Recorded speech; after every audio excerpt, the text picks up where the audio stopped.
to the early morning Sunday show.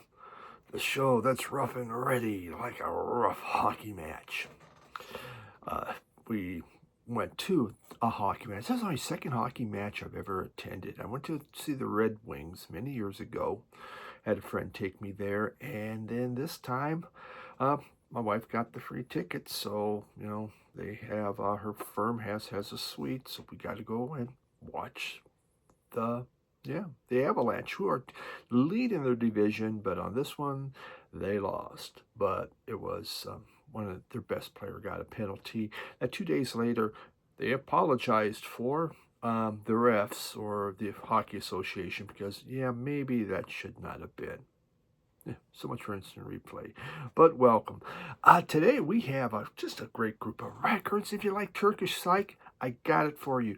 Jangle Pop, man, we're set. Deep blues, you're welcome. Jazz, well, why not? Yeah, I guess that's it. Okay. Mug, isn't this? This is a bunch of my photographs. I had this Snapfish. You can sit and stuff. They do things, make photos. Well, I had a book done of my photography that I've taken. And so then they go, would you like a free mug? Well, not a free mug. For $1.99, we'll give a mug and we'll put some of your pictures on there. So that is what they did. Now, if you follow me on Facebook, and sometimes I do it on Instagram, I do put in some of my photography. And I love photography of abandoned places, basic loneliness. So I got that. The thing is, the mug is thin, so it doesn't hold the heat very long. So you gotta drink kind of fast to get any kind of hot coffee. Okay, but first let's do this. 2 seconds.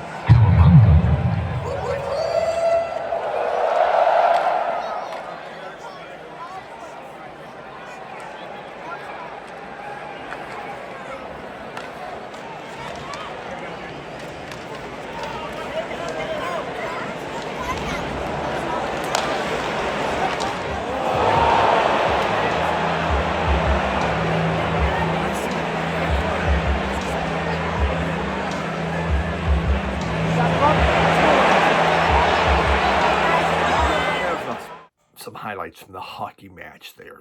You could see where the big penalty where the guy ran over the goalie. Did he get shoved? Did he not get shoved? He was kicked out, I think, for another game too. But then they finally said, well, maybe we're sorry. Well, that was the Avalanche's very best player. They lost by 1 goal, but stuff happens, doesn't it? Especially in hockey. Oh, yeah. All right. Well, I did say I was going to show vinyl. I promised that. So let's begin with a brand new album, Elton Gun. And I don't know. Am I saying that Elton Gun? I don't. I think just those 2 dots. I just want to say Gun. Could be totally wrong. My Turkish is as good as my French is as good as my English or any other language. But the Elton Gun, it does mean golden day in Turkish. And they formed in 2016. The group, they play Anatolian rock, Turkish folk, and psych rock is what you're going to get from this. The album is kind of fancy. I ordered this off their website. And so that's the official one there. And I don't think anything else is included. Nope, no cards or anything like that. It's a Dutch-Turkish band from Amsterdam. They've put out 6 LPs. Their bassist, Jasper Verholt, he posted on Facebook that he was looking for Turkish musicians because isn't that where I think you generally would go if you want, musicians? Post on Facebook. Obviously, he has a lot of friends, but the call was answered, and they formed this group. I have almost all their albums, and I really, really like them a lot. This one here, it's called Garip, I believe, and it is They sing songs from the Turkish folk singer Neset Ertas. You know that's all butchered up. Ertas. Oh well.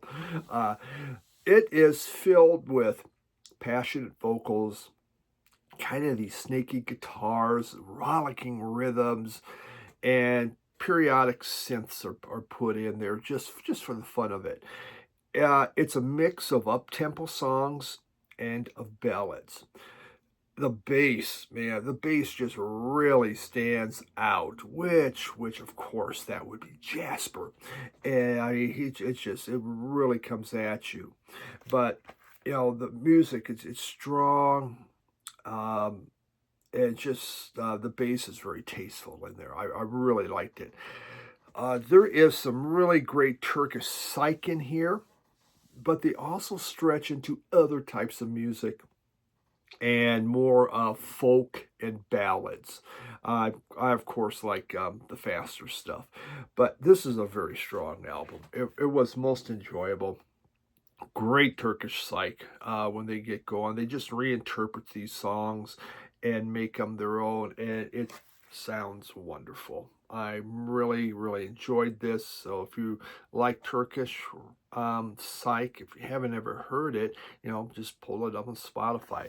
Gear Up from 2026, Altun. Great stuff.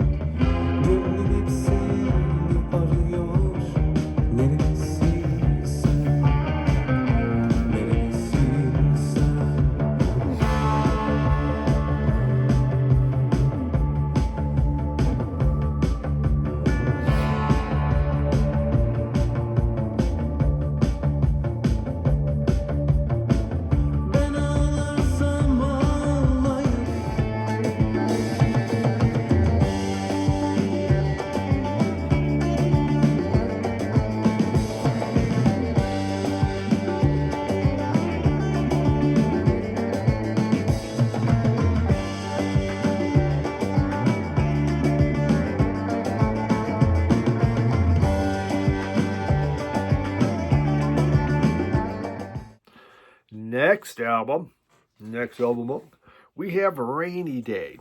And this is brought to you by Married with Vinyl. They had shown this, and I was intrigued by it that I bought it. So I'm Married with Vinyl. Thank you very much for getting me interested in this.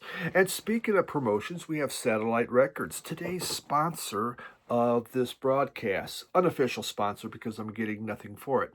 But best store out of Kalamazoo, Michigan, and one of my favorites in all of Michigan, Satellite Records. Brian, and you're watching, please tell them that I just plugged them. They should send me some free records. It's okay. It's a tax deduction or something like that. And speaking of plugs, check out Two Guys Talking About Records, our podcast. This week we're doing the March Madness, where we're picking a favorite album from each decade from the 50s up until now to be shown. And then you, the viewer, will vote each week on which album should go forward. So it's kind of fun. Really enjoyed doing that. So we're going to do that again. And you can find, obviously, this podcast on the Believe Podcast Network, BLEAV, or Spotify, iHeart, Apple, Facebook, and YouTube at Radio Wasteland Records. Okay, all commercial plugging has been done. So let's get into Rainy Day. This was interesting.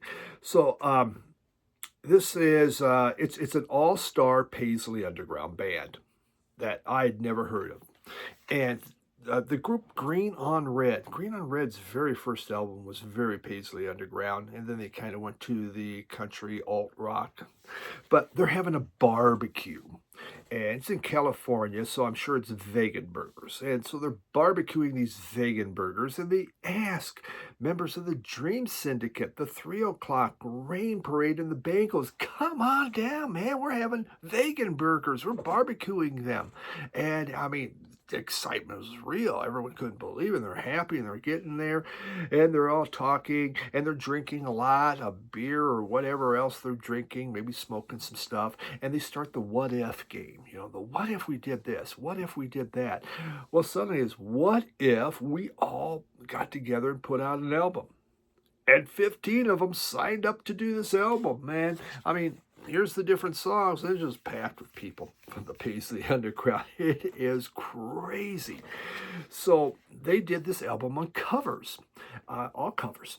And on here, you have songs from Bob Dylan, from Neil Young, the Beach Boys, Buffalo Springfield, Velvet Underground, The Who, the Hendrix. All these covers Paisleyed. Can we say that? Is that maybe that's a new word? They've been Paisleyed. That's what happened. And most of it works pretty good. Dave Robas from Mazzy Star and Rain Parade, who's kind of the head of the whole thing and kept it going. And a lot of it works. Now, they do like the Sloop John B from the Beach Boys. I didn't much care for that one. But Flying on the Ground is Wrong by Buffalo Springfield was just very quiet, very dreamy. I'll Be Your Mirror. Susanna Hoff does that from the Velvet Underground. Much better than Nico and Maya. I mean, she actually had a vocal range of more than 2 notes. I like that. So, again, you just look at all the stuff, the backing vocals and everything. There's probably even hand claps. Oh, we got tambourine. Spock. Spock does the tambourine. All right, Spock. Yeah, great stuff. I enjoyed this thing. Oh, I didn't show the vinyl.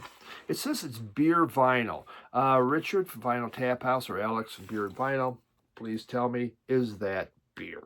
I don't know. This is a very light beer. Definitely not a lager, definitely not dark beer. So they call it beer vinyl. Because that's what they were doing, drinking, and they decided to do this. I'm glad they did. Sometimes those vegan burger barbecues are worthwhile. And holding on and flying on the ground is wrong, then I'm sorry to let you down, but you're from my side of town and I'll miss you. But if I could save you anytime, come on, give it to me. I'll keep it with mine. All right, next album, The Church, and this is Heyday. So I was watching Married with Vinyl, and they go, this is like one of the best Church albums, and everyone should have it. And I didn't have it, and so immediately I felt guilty, and I thought, oh crap. So I guess I better go buy it, because I don't want Mark and Liesa. I screw up. I also think of her as Lisa Leslie. Liesa. I'm sorry. It's got to be an Australian name. I just haven't heard it, and I mess it up every time. My apologies. Mark, I'm pretty sure I said your name right. All right, but the Church is out of Sydney. Formed in 1980, still going. What was it? Art rock, new waves. They've done psych, dream pop, they just post-punk. They've done so many different things. But they originally called themselves the Church of Man. I guess they just thought maybe let's just cut it to the Church. And they've done 26 LPs since then. Heyday is kind of a blending of jangle pop, maybe the Paisley kind of just makes you think that. And but it's also has like some psychedelic in there. And it came out in 1985. This is a strong batch of songs. It is. And there's some great vocals on here, really good choruses, and jangle all day long, a lot of jangle guitar happening. One of the songs I really liked on here was Tantalized. I mean, just the name, Tantalized, sounds pure exciting, but it was a barn burner, or as Mike Rankin would say, that was a shed burner, man. It was aggressive, it had horns, it had bells. I mean, yeah, they just need to have the whistles and it would have been perfect. You have, what was it, Youth Worshipper, uh, and also Night of Light. I really enjoyed those two. They had horns, but also they added some strings to it, some string orchestration just to make it fun. This was a really good church album. I'm trying to get their first one. I know the main man from the church was on a podcast and he was saying that very first church album he hates and he doesn't want to have really anything to do with it, but I love that one. I mean, even a lot yeah, music on most compilations from the first church album along with Starship. But yeah, happy to get this, really nice. So thank you, Married with Vinyl, for introducing to that.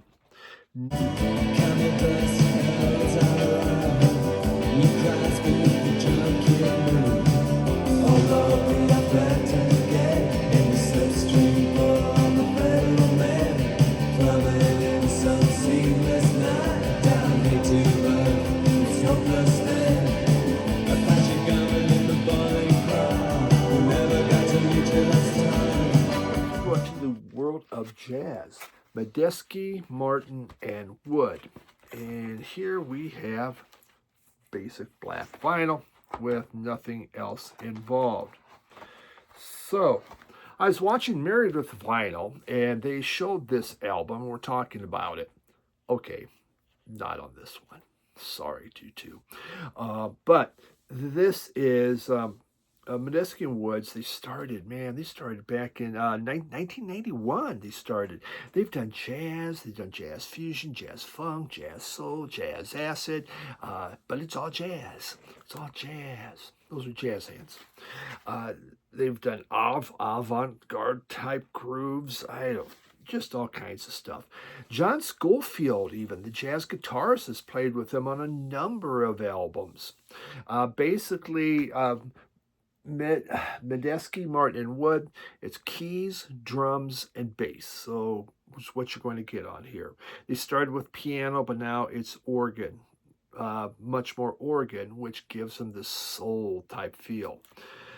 On here, this is their second album, and it's a jungle out here. Did I get that right? It's a jungle in here, not out here. It's a jungle in here is the correct. And it came out in 1993, and this is soul jazz.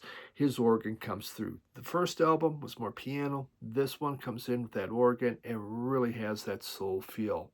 They do interpret. They have some interesting interpretations and covers from Bob Marley, King Sunny Ade, Coltrane, and Monk. Okay, Coltrane and Monk I get, but the other two, that was kind of fascinating. But they're younger. They're attacking, some newer artists at the time. I really like the faster tunes better than the slower tunes. You do have a mix on there, but again, that's me. One of these songs, what was it? Oh, man. Oh yeah, Where's Sly? Where's Sly? That was a real good one. Where's Sly? They add some horns, and it just gave it a great funk feel to it. Sly Stone would have been impressed. This is a very good album. I used to have some other CDs from them. They're a little bit later, I think from the third album up through the next 4 or 5. I think I like them better if I remember. Again, I haven't brought those CDs back, but I saw this in a bin. I thought, you know what? I always kind of like this group. Not my favorite group, but I liked them. So there we have it.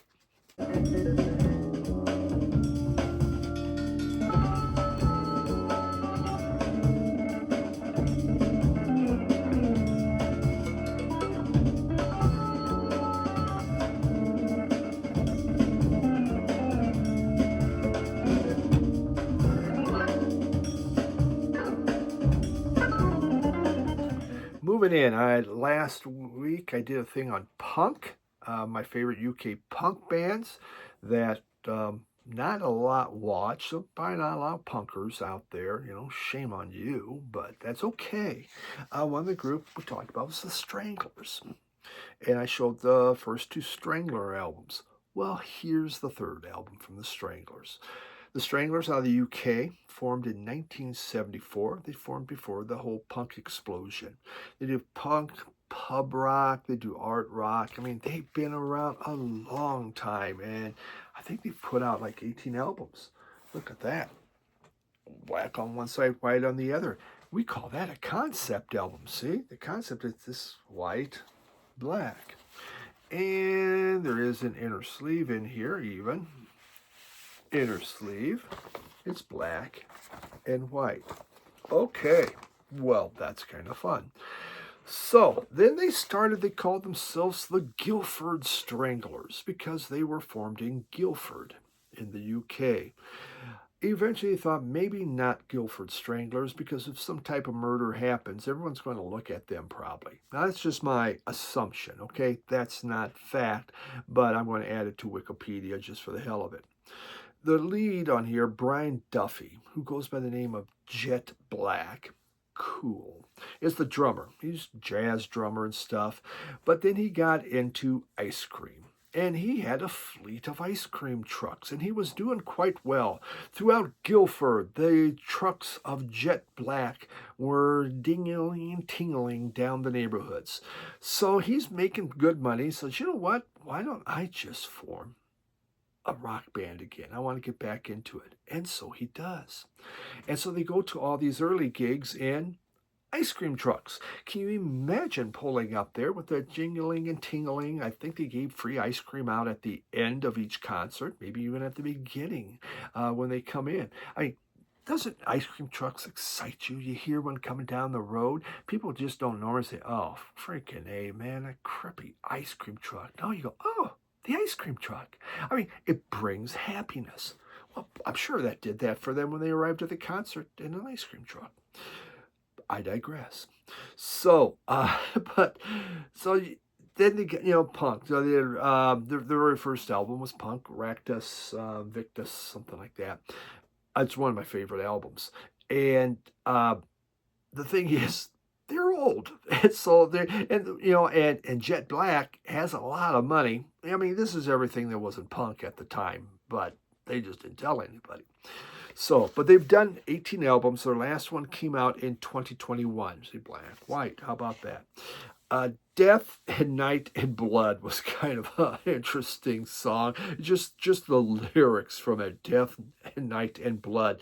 The lyrics go, "Bring me a piece of my mummy. She was always quite close to me." Okay, well, cheerful. All right, that's what you expect from something coming out of an ice cream truck. Their song Nice and Sleazy, that when they performed it in the open air concerts, they would always get in trouble because of the strippers they would bring out to do dance around on Nice and Sleazy for them. It happens. This is a good album. It's their third album. I think their first two, the Ractus one and No More Heroes, are better than this, but still enjoyable. And so it's kind of nice. You got the first three. I might have the fourth one, Raven, I think. But, I mean, there's plenty of signature organ in here. If you like organ, that was the one thing about the Stranglers. They brought in organ big time and really did nice with it. So, good stuff from the Stranglers. Brings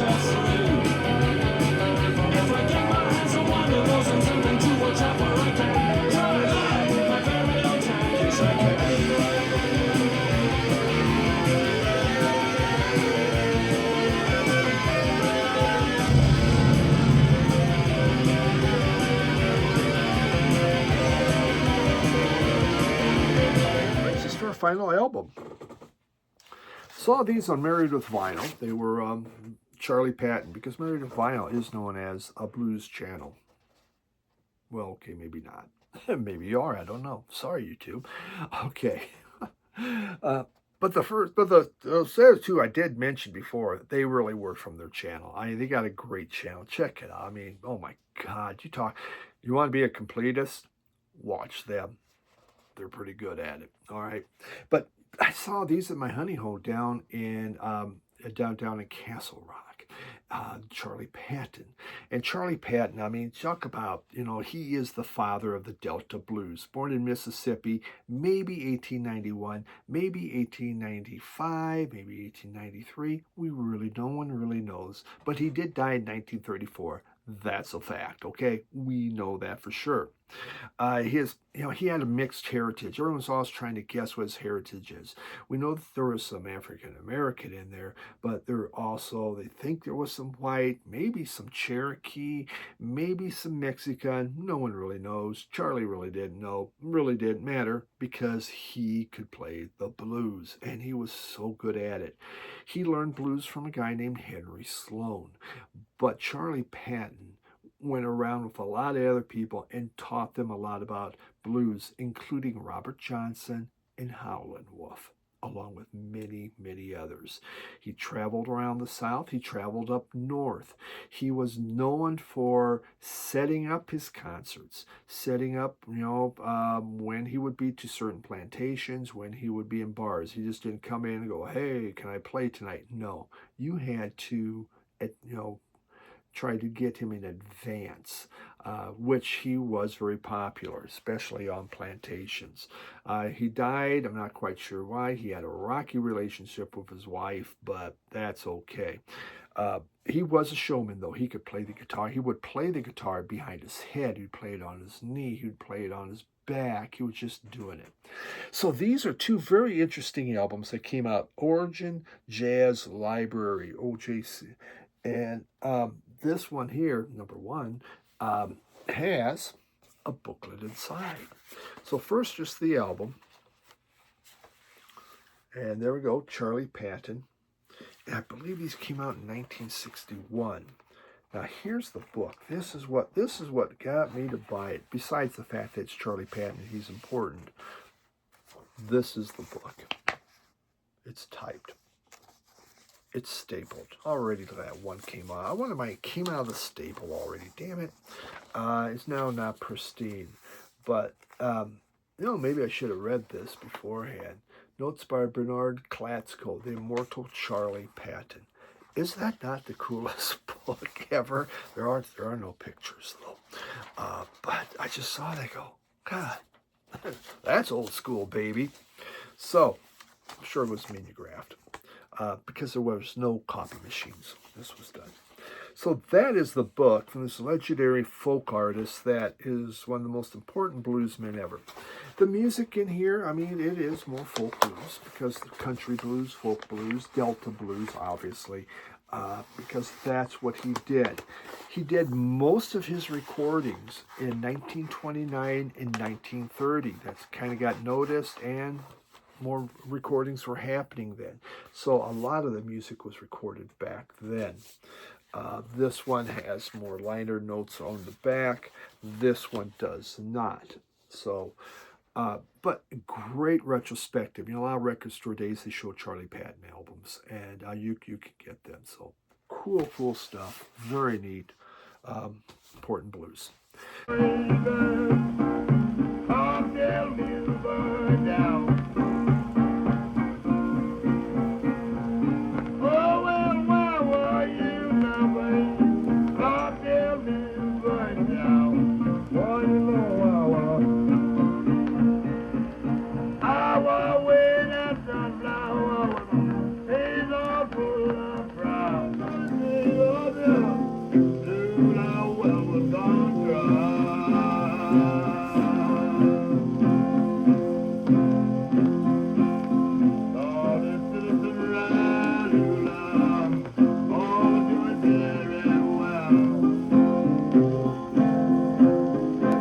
This week.